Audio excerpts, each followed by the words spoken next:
Akhir-akhir ini tuh kayak parah banget. Akhir-akhir ini dia mimpi buruk terus, sebenarnya udah dari sebulan lalu sih. Jadi kalau cerita, misalnya nih pagi-pagi kayak aku mimpi buruk, disamperin inilah, disamperin itu, terus mimpinya aneh-aneh semua. Kadang kalau misalnya bangun, air mataku udah bercucuran.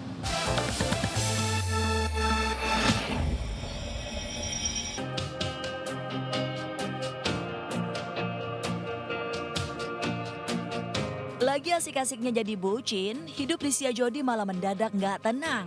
Penyanyi berusia 24 tahun itu beberapa kali mendapat teror mistis, di mana benda-benda dan hewan yang nggak lazim mendadak muncul di kamar tidurnya.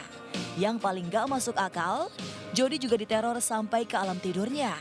Beruntung, di tengah kejadian horor itu, ada sang kekasih Julian Jacobs yang selalu ada dan jadi mood booster buat Jody. Akhir-akhir ini tuh kayak parah banget. Akhir-akhir ini dia mimpi buruk terus, sebenarnya udah dari sebulan lalu sih. Jadi kalau cerita, misalnya nih pagi-pagi kayak aku mimpi buruk, disamperin inilah, disamperin itu, terus mimpinya aneh-aneh semua. Kadang kalau misalnya bangun, air mataku udah bercucuran.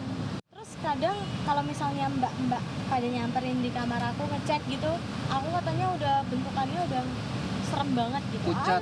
Yes, Pucat. pucat terus rambutnya pendek. Dibilang gimana ya, apalagi kita nih zaman sekarang gitu Yes. kan, mau percaya kayak gituan juga. Tapi nggak bisa juga kalau kita nggak percaya karena emang ada apa buktinya gitu. Sayangnya, orang-orang justru menanggapi sinis kejadian mistis yang dialami Jody. Bahkan netizen sempat menyangkut pautkan kejadian tersebut dengan hubungan asmara Jody dan Julian. Gak ada hubungannya sih sebenarnya sama hubungan paku Sama itu. hubungan kita. Karena gue percaya itu bukan karena memang bukan karena hubungan kita gitu. Jadi kayak ya positif sih. Ya khawatir iya pasti. Tapi ya gimana ya? Ya semuanya kan itu kan kayak misalnya nih Jody kemarin digituin.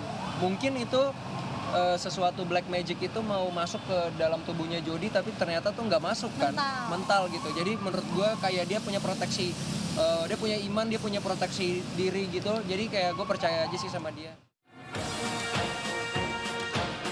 Lantas, apakah Jody bakal bawa kasus ini ke pihak yang berwajib?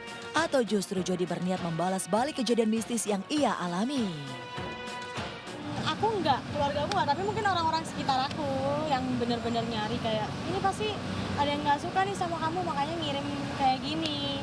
Tapi kata mamaku enggak lah, nggak usah kayak gitu. Gitu, lebih positif aja. Lebih positif dan apa ampuni aja.